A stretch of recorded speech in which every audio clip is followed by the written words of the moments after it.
Hey there, everyone. Welcome to another episode of Game On. I'm Jeff Taylor. That's Jack Taylor. This, of course, a part of Bayhackle Sports. And right off the bat, let's thank our sponsors, 988lifeline.org. You can text, chat, call 988 anytime, 24/7, 365 days a week, a year. Not a week, a year.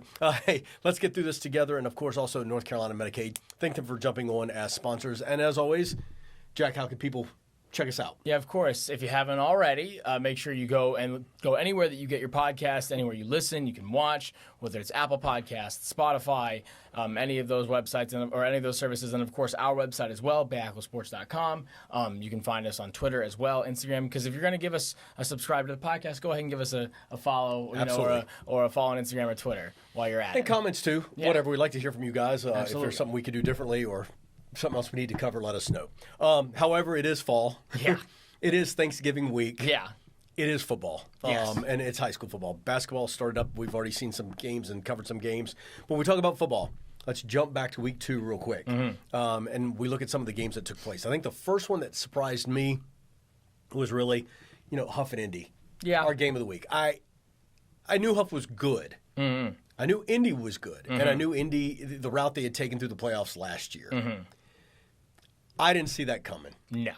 I don't think there's anybody that's thought it was. I mean, there was people that, obviously there's, I think, a good amount of people that thought, that Huff was going to get the win. But to just shut them out on offense so aggressively, especially for that kind of offense, now it just shows you how dominant Huff's front seven is. It's crazy. I mean, they had hardly, and Indy had no answer for their D. And, Indy scores first, 3-0. Okay. Yeah. That's it. Yeah. For the night. Yeah. And I remember watching some of the game as I was editing as we got ready for the Blitz, which you can check every Friday night, 10:30. Mm-hmm. We'll have round 3 highlights coming up this coming Friday night at 10:30. Mm-hmm. But yeah, just watching that and I go back to Mallard Creek when I saw him play Mallard Creek a few weeks ago, and it was just the same thing. Yeah. I mean, Mallard Creek could just get nothing going. Yeah. I don't think they even put any points on the board. Yeah. So, and now, there's a rematch coming there. So we'll see. But I expected a little more with, the quarterback that Indy has and the running back they have, but they got dominated in the trenches. I think, and what surprised me was, they have been in close games. Their beginning, their non-conference games didn't hold up as much.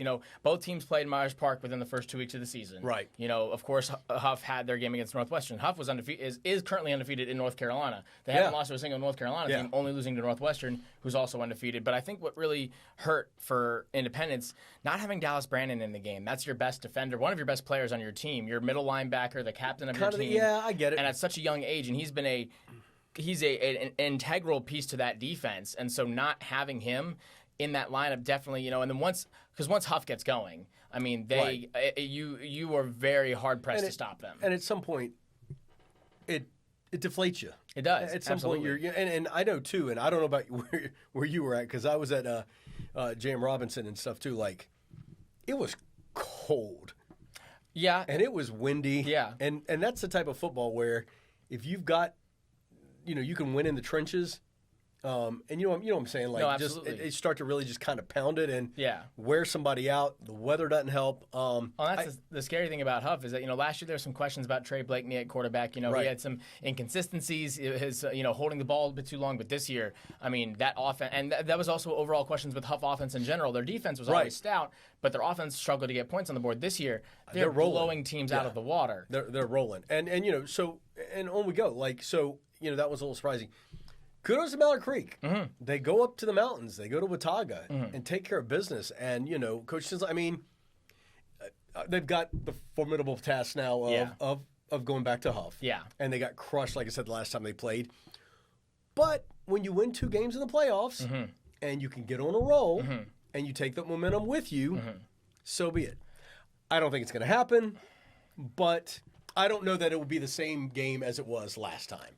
I think that was the punch in the mouth that Mallard Creek neaded, throughout the season. Agreed. Lake Norman's a tough team, and that's where the stipulation comes from. A lot of these teams in our area that do have not concerns or complaints with playing teams outside of the area, but where the seeding is so wonky. Like Watauga was a high seed last year as well. Yeah. Independence going on the road and took them down as a 22 seed. Right. And then or a 23 seed rather. This year, same thing with Mallard Creek. Not obviously a top 20, a bottom 20 seed, Right. but still going on the road. And so that's where they have a lot of disdain of going like the best football is played in this area.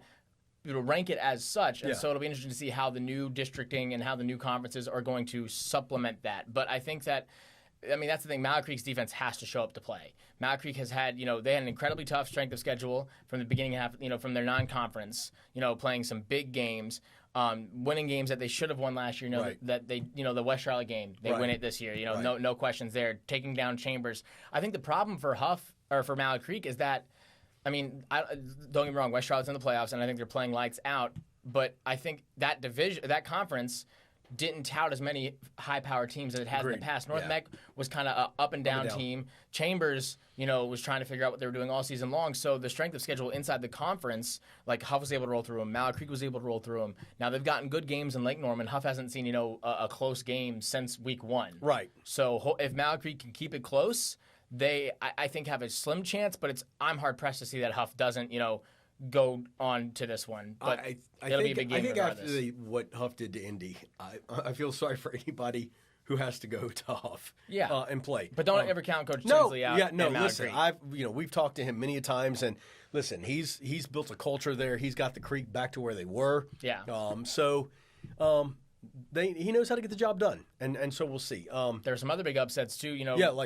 Go ahead, because you were going to talk about South Point and Ashbrook. That was, and it's hard to say it as an upset per se because that was South Point's only loss in their whole regular season was to Ashbrook at Ashbrook, and it was the same kind of game, back and forth, close in the final seconds, and it was the same thing here. It was a 14-7 game. It was a 14-0 game going into the end of the first quarter. It ended up being, I want to say it was a 28-21 game at halftime. Right. Maybe 28-14. I'm trying to remember. I didn't know it was 28-21 at halftime. And actually might have been tied at halftime, to be honest. It was 21-all, I think, at halftime. I have to double check and go back into my highlights. Out there at that game, South Point's a big area to play. It's a tough stadium to play in. Ashbrook never backed down, never gave up or slowed down. They have a very dynamic quarterback who can run and throw incredibly well. And Ashbrook comes away in the final seconds getting a pick and a field goal to win that game, taking down the number 2 team in 3A, which is huge for J.M. Robinson. It's huge for, it's huge for Hickory. Not that Hickory needed it. Right. But they now, got another school there. Now North Lincoln, they've had a couple of big wins too. So now North Lincoln has a 10 seed hosting Ashbrook in another close area game. Right. So that's going to be a big one. We'll talk about that later. But Ashbrook pulling off a big upset. Like I say, it's hard to say upset, but it's really hard to beat a team twice in the same season, especially a division rival and a team that you were the underdog already beforehand. So kudos to Ashbrook and Darius James out there because they put together a heck of a ball game. Right. And then, of course, the biggest upset. Right. Reedsville. Which is Reedsville. The 1 seed gone. That has huge implications. Kudos to East Rutherford, never, backing down. When you miss, it shows how important special teams is. You miss 2 extra points. And you miss a field goal. 2 field goals and an extra point. As the 1 seed, you have to knock those down. You do. All right, I'll just. You've been kicking all year. I know. You've been running teams through. I know when I missed in high school, I missed an extra point, and we lost 14-13. Yeah. And I remember getting back to the field house after we traveled, and I got back, and the coach looked me straight in the eye, and he said, "This isn't on you. Everyone's got to perform. We shouldn't have given up." The 14 points we did. Yeah. Our offense had a chance to score more. Yeah. But, when you got one job to do. If you're an all-around good team and everyone plays to their, everyone is expected to play well, you're expected to play well. But, and you get in your head, too. You look, even the pros, I'll go to it because I love them. Yeah. But the Titans-Texans. Yeah. Fairbairn, who's just one of the most accurate. Yeah. He misses a 28-yarder that would have tied it. Yeah. He made it from 40 and I think 50 or something. You missed from 28. It's just so like you get the Commanders, yesterday as well. Getting 80-yard go-ahead touchdown. Yeah, and then you missed the extra and then you missed point. the game-tying extra point. And then he missing a field goal earlier in that game. It's so crushing because it's tough when you're on a team that wins a lot. Right. None of your extra points or field goals are really ever. There's no pressure to them. because no matter what, the offense is going to score and your defense is going to keep them out of it. But what it sets up for the rest of the area is that now Shelby, has free reign of 2A. Now. Yeah, right. Shelby has free reign. Salisbury now, if Salisbury were to win this week against Forest Hill, we'll talk about it a bit, they'll end up hosting the next round. Right. Which is huge for Salisbury. They had to go and travel last year on the road to Shelby. And I'm sorry, not to Shelby, they had to travel to Reedsville last year, if I'm not mistaken. Actually, they did. Was it? Trying to remember. It was. Because it was Shelby Reedsville in the semifinals. Shelby hosted Forest Hills in the quarterfinals. So, or no, maybe it was Salisbury in the semifinals, and it was Shelby Forest Hills in the quarterfinals. Either way, Salisbury, who is it has a incredibly tough route to go through. Right. But now you have CSD, Forest Hills, a lot of big matchups. So we can talk about it now. But starting with 4A, we talk about the biggest one is going to see if another 1A can be knocked out, because now you have the 1A is gone in 2A. But you still have obviously in 3A, 1A, and 4A. Right. But can Catholic now go on the road? They've had 2 home games in a row for the playoffs. It's their first, road game in the playoffs. Do they have what it takes to go to Grimsley and knock out the number 1 in 4A? So at the Panthers game yesterday, I was talking to a reporter from that area. Yeah, Jalen Gilkey out at WFMY. Right, and the thing he asked me, he was like, "What does Charlotte Catholic do?" And I'm like, "They line up, and they the wing tee, they run the ball, and they run the ball, and they get at you." And he goes, "That is what Grimsley has the hardest time doing, is stopping a team that will line up and run the ball 20 or 30 times." And I said, "That's exactly what you're going to get." And you could just see him automatically kind of go, "This one could get tough." So, if Catholic can go play mistake-free football, and according to, like I said, Jalen Gilkey out there. Shout out Silky Gilkey. Yeah. Man's a sharp dresser, I can tell you that.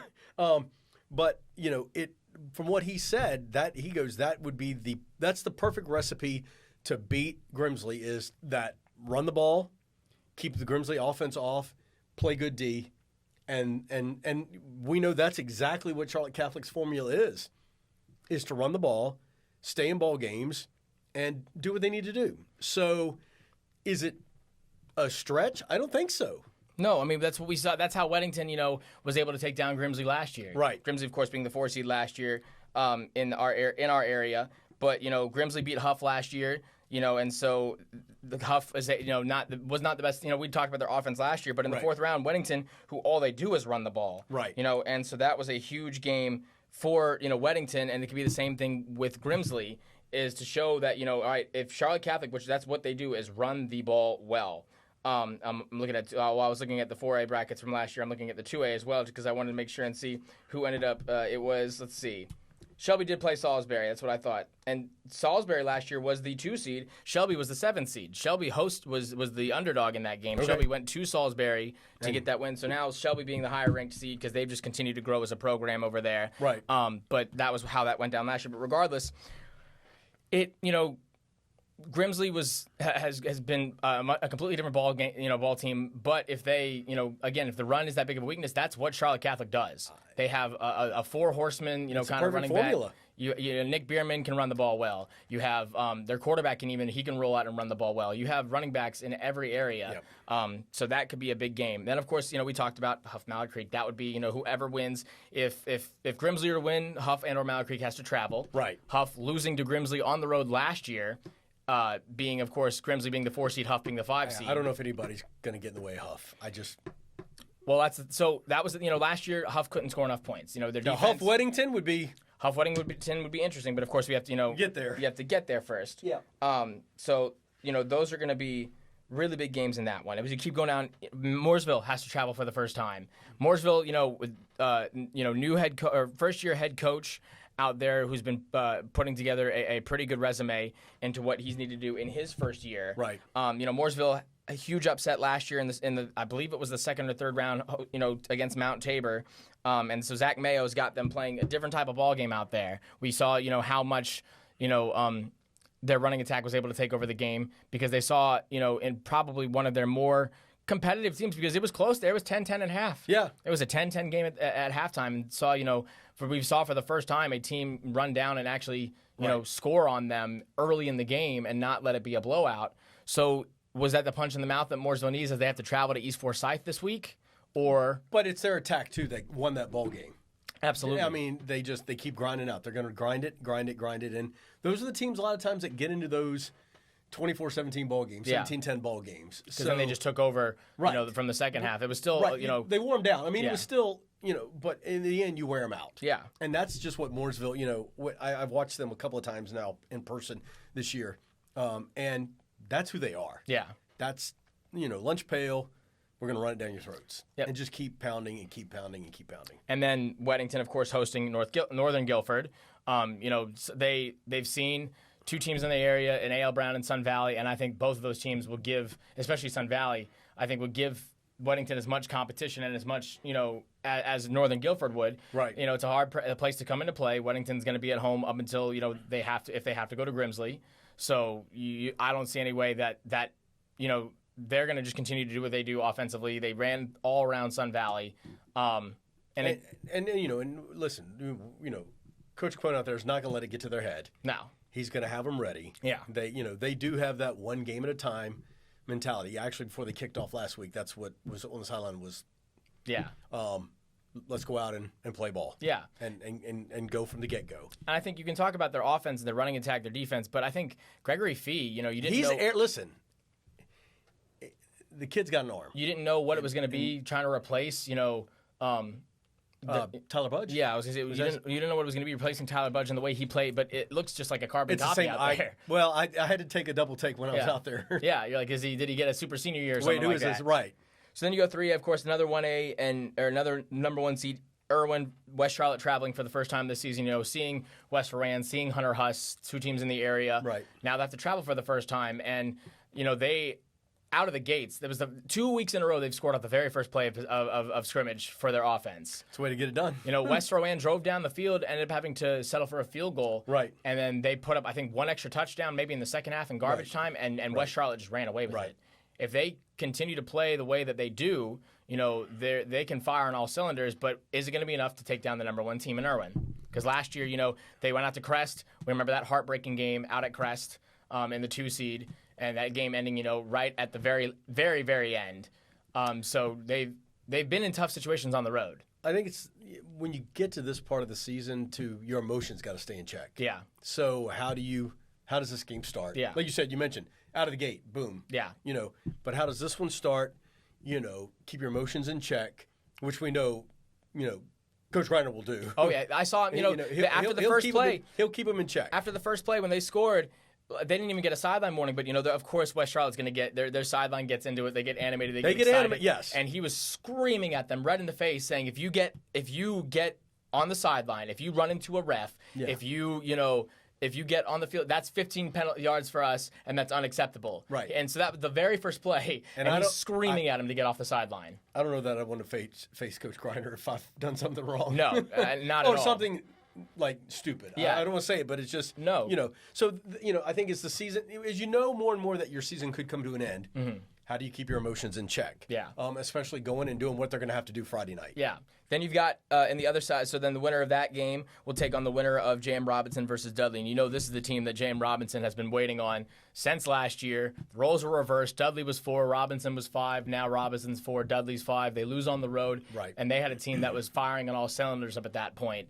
So they had 2 quick and good games, against area teams, and then taking down a tough team in Kings Mountain. So they've been waiting for this rematch against Dudley. Well, James fired up. Yeah, that's the first time I'd seen them play in person. Yeah, and it was it 20? I think it was 27-0 at half. Yeah. And you want to talk about an animated sideline? Mm-hmm. Those kids are fired up and they are ready to play. The interesting part about that game, though, was as they got ready to kick off the second half, the coach for J.M. Robinson, sorry, I forgot his name, daggone. Jason Seidel. Thank you. He pulled the team aside, looked everybody in the eye and said, it's 0-0. Yeah. We put up 27, they could put up 28. Yeah. 0-0, let's go play ball. They're a team that just when I watched them Friday night, just very well balanced. Yeah, they're running attack and passing attack. Yeah, I thought the running game got going, and I'm like, okay, there's no passing attack, and then they hit a 15-20 yarder. Yeah. So just very kind of and they had some deep balls that they didn't connect on. They had them though open, but a very just well balanced team. They very much so. defense flying to the ball. They didn't look big, but they were quick into the ball. So, I know that, like you said from last year, it's payback time. Yeah, and so now getting to host, and especially, if say if West Charlotte could pull off an upset, then it could run for them a little bit longer. It would be, there's a shot for some of these, these top seeds. To, it showed the barrier kind of broke. Reedsville showed the first, signs of. But then the most interesting part is the bottom half of that bracket. Hickory Crest, the state runner-up. We didn't get to see this matchup last year with Crest falling early, in the round before they would have faced Hickory. Crest being the 1 seed that year, Hickory being the 2 seed. Seeing Crest fall early, that was, a shocker, of course, for everybody. So this was the matchup, they're far apart, being in Crest and Hickory, but these are two of the oldest and most historic programs in the state. Joe Glass out there with Hickory, undefeated. State champs, not really sure we've talked about it, how they were 2A to begin with. Right, I'm not quite sure. And so, that makes me wonder how good Irwin is. Right, especially with some of the games that Hickory had as their, non-conference games. But that's going to be a huge, that whole area is going to be shut down. We talked a little bit before the podcast. That may be the best game on paper, or ones that people want to see. Yeah. That's a tough one to beat. Because Crest as an 11 seed is not an 11. They're not an 11. No. In any sense of the word. With their, like you said, the history and tradition there, they could have put them in a top 10 seed just on that alone. Absolutely. So I think that that's going to be. And now with South Point out, they run that bottom half of the bracket. Yeah. Because you go to the next game. So the winner of that game will take on the winner of North Lincoln and Ashbrook. Yeah. We talked about, either those two teams are a little bit earlier. Both teams that are firing on all cylinders at the perfect time. Right. A 10 seed and a 15 seed. So even, if it's double upsets, then Crest would host Ashbrook. Yeah. If it's chalk, then you get a Hickory North Lincoln game. Either one of those matchups is going to provide, and then if you get Crest North Lincoln or Hickory Ashbrook. Yep. Either one of those is going to be a matchup that is going to provide for really good games in that area. Right. So that that's going to be lights out for both of those games. Really interesting to see in the 3A how that's all going to shape out. You go to 2. We talked a little bit earlier about it, but Reedsville losing in 2A opens the door. So you have Brevard at the 9 seed hosting 17 East Rutherford in the top game. Yeah. Then you have Salisbury hosting Forest Hills. Right. Now, this is a huge game. Forest Hills got to the state quarterfinals last year, losing on the road at Shelby. They took down Community School Davidson to get to that point. Right. So Jarrell Boulder, who plays wide receiver and is playing in the Shrine Bowl, which you can check out December 21st. Ridiculous player. But I did a sit-down interview with him, which will be on the pregame show for the Shrine Bowl, December 21st, 12:30, MeTV. I'm just putting the plug in there. And then, of course, you can watch the game right after that. But I said, so you're playing in the Shrine Bowl, right? Which is Saturday. Friday's the state championship, right? And he said he's going to NC State, actually reporting in a week or two or whatever. Yeah. That's where he'll be going. He was like, well, let's see. I'm going to play the championship game Friday night in the Shrine Bowl on Saturday. So he kind of threw out there that, hey, we're getting to the championship. Yeah, if you want for Boulder, if you want to talk about the program and that area, NC State head coach Dave Doran came down for the Monroe Forest Hills game. Yeah. And watch because he had both. He was hoping he could grab Jordan Young. Of course, that went differently with Clemson. But he already had Boulder, so and Boulder showed out in that game. Yep. Even though they lost to Monroe and they held Monroe early in that one, and then Monroe just ran away with it. But that's Salisbury. That's the toughest competition. Or Forest Hills. That they've seen Monroe. Yep. That was a tough. They beat Randleman last week. They beat Randleman last week in a big game that they needed to win on the road as well. So that's the thing. They've traveled. They had their first one against Lexington, hosting, having to travel to Randleman last week, the 4 seed. So they're not unaccustomed to taking on these big games. Salisbury has been playing lights out as well. I saw them dominate North Rowan in a big rivalry game for them. Salisbury's dominated the teams they've played in the first 2 weeks. So that could be it's Jackets versus Jackets. Yeah, Hornets. I don't know if they're both Jackets, whatever it is. I know Forest Hill's the Jackets. Salisbury, I think, is the Hornets. I'm always curious in terms of when you talk about momentum in the postseason, who has it more? The home team that's played at home, or a team that's gone on the road twice and won, or gone on the road once and won, and was on the road the week before? I think. How does that How does that play out, or does it help? I don't know. I think your best indicator of that would have been last year. We haven't seen it at any point in time this year as of yet, except for, we thought maybe Marvin Ridge could pull it out. If Marvin Ridge could have came in with another win, that would have been huge. They had a great season, pulling off the big upset. Couldn't get it done, though, in the second matchup. But the biggest indicator of that, I think, in high school is I think it takes the right team, but I think Independence. You look at the Independence-Butler game. Butler was home the entire time. Yeah. They had just beat Mount Tabor. Right. They had beaten some other, teams at home that they needed to. Right. Indy's going on the road every single matchup. Yeah. Watauga, they taking down I think one of the Forsyths or the Guilfords, I can't remember which specifically, and then going on the road in Butler, the game that they had lost not 3 weeks beforehand at Butler. And then winning again at Butler in the final seconds, and then that almost, playing that first half against Weddington the way that they did, right? Allowed for them to, no other team had played that way against Weddington the entire season. We'll see how Mallet Creek does. So I think it's interesting. So then you go down, like you say, the second half of the bracket, Monroe West Stokes. Monroe hasn't had to, they've ran over everybody all season long on the road at home, still undefeated. Coach Sal doing what he does. I mean, Jordan Young we already knew how big, he was, shout out to, WSOC. He was a Big 22 player last year. First time ever to have 2 straight Big 22 players, and to think about the high school talent they've had in Charlotte, and for him to get it 2 years in a row is huge. And so that, I think, just shows how much he's coming into his own, but the whole team especially, they are just, there's the same kind of thing they will on offense and defense, because he plays both sides too, and he dominates both sides of the ball. He probably is the most like kind of Travis Hunterian kind of player we have in the area in terms of the best both way player, I would say. So West Stokes has definitely their work cut out for them. Right. Sitting there at the seed that they do, in the 3 seed, and then you finish with Shelby and CSD. Yeah. This is going to be a tough one. CSD has been up and down this season. They losing to Corvian. That was losing to a 1A team is now Corvian has played lights out as well as the 1A. Right, exactly. But then you lose to I saw them lose to Forest Hills as well. And so not horrible losses. Not horrible. No, their losses are good losses. Right.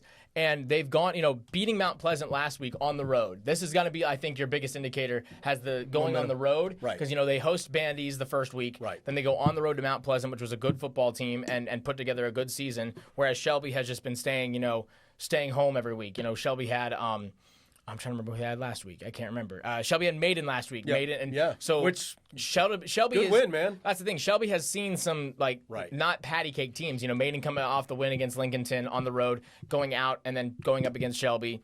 So Maiden, Shelby hasn't seen sort of what they've talked about with with 64 teams, the first rounds are all chalk. There's nothing going on, which we've seen has not been the case. No, yeah. So that's why we play the games. But the way that, same thing with, we talked about, how Monroe has just stepped into their own. Shelby from last year, 7 seed last year, getting to the state semis, not able to get it done to get into that final round. But they have just played lights out this year. Shelby's a fun place to go on a Friday night. It is. That's high school football. But we've seen them, kind of hang around with some teams that they haven't, when they, we didn't know how good Olympic was at the time. Right. But for Olympic to go and hold on against Shelby for a good amount of time there. Right. Same with Ashbrook at the beginning of the season, and of course we didn't know how good Ashbrook and Olympic were, hindsight's 2020, but at the time, your first, second week, you're like, okay, you should have been putting these teams away. The way that we didn't know about Ashbrook or Olympic. Shelby has, I believe, I have to make sure, I don't know what their actual only loss has been because I don't believe they are undefeated. But let me double check that real quick because I'm not they're 10-2, so they've had they had AC Reynolds, not a bad loss at all. No. Losing to Crest, I mean you can't. That's holding on with Crest. Is a big win. But then they go on and then they just ran. I mean their next 3 weeks after that, their next 4 weeks they beat Olympic 35-24. They beat Cherryville, playoff team, 70-0. Thomas Jefferson got into the playoffs, 70-0. They beat Highland Tech, got into the playoffs, 70-0. Wow. 77-0, excuse me. They beat Bessemer City, got into the playoffs, 49-0. They didn't let up a touchdown in a month of football. They didn't let up a single point in a month of football. And then that's crazy. Then their last 2 weeks, in the playoffs, they have yet to let up a point. Shut out Moorhead, shut out Maiden. Wow. So they have yet to give up a play. They've had 8 games this season where they haven't. 1, 2, 3, 4, 5, 6. They've had six games. their first game of the season was against Kings Mountain. Big win. Right. 32-16. It's a big win against a 3A team. But they have not let up a point in 6 of their games this season. That's crazy. Their last 2 being in the playoffs, they have yet to let up a point. So can CSD pull it around and score a point, get anything on the board against that dominant Shelby defense? Right. It's going to be, and if they don't, Shelby's got the run of 2A, and the state championship runs through Shelby, which going to Shelby, have fun. It's like a college campus. Right. It might be bigger. It's insane. It might be bigger than some of the schools in our area. It's pretty cool. That's huge. And then lastly, Corvian having to go on the road for the first time this season, or in this postseason, up to East Randolph 4-5. They're the 5 seed. East Randolph's the 4 seed. Right. Corvian's undefeated.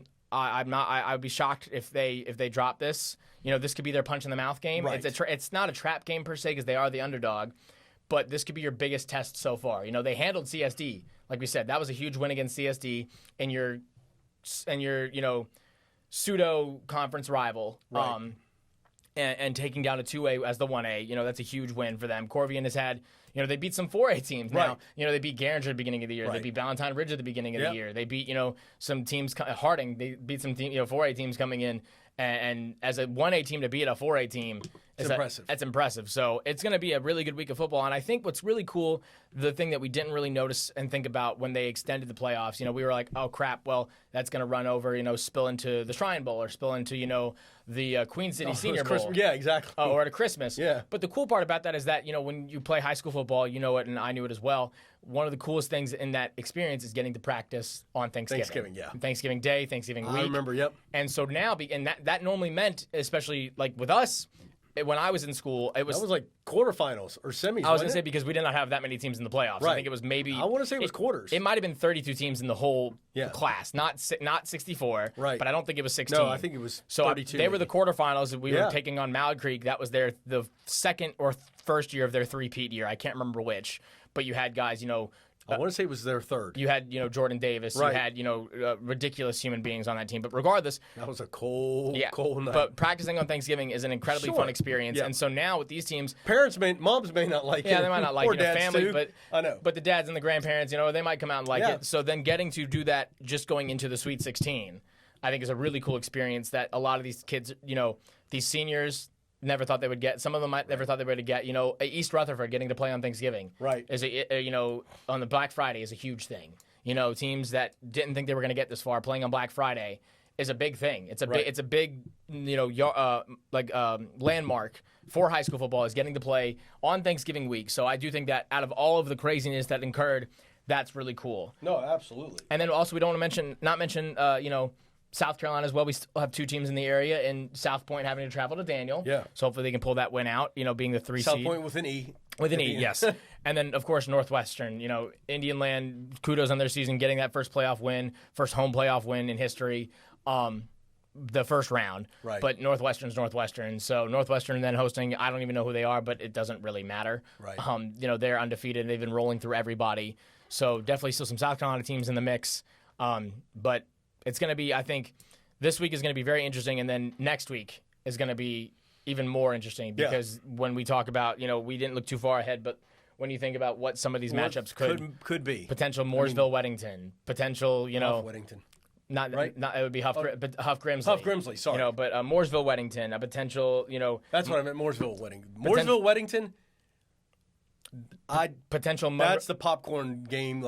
Just sit down until and you look down to 2A and see Shelby Monroe. Right. No, I know. And then you go Shelby Monroe, but Hickory, even like you said, any of those games, it's going to be good. It's going to be good matchups. And for the Elite Eight, you're going to really see the Elite Eight coming forward. But really good chances for the state championships to run through this area and every facet. Corvian's kind of our last stronghold in the 1A, but it's a pretty good stronghold to have. Right. 2A, you're pretty much a lock to get into the state championship for the most part, unless everything breaks loose. Yeah.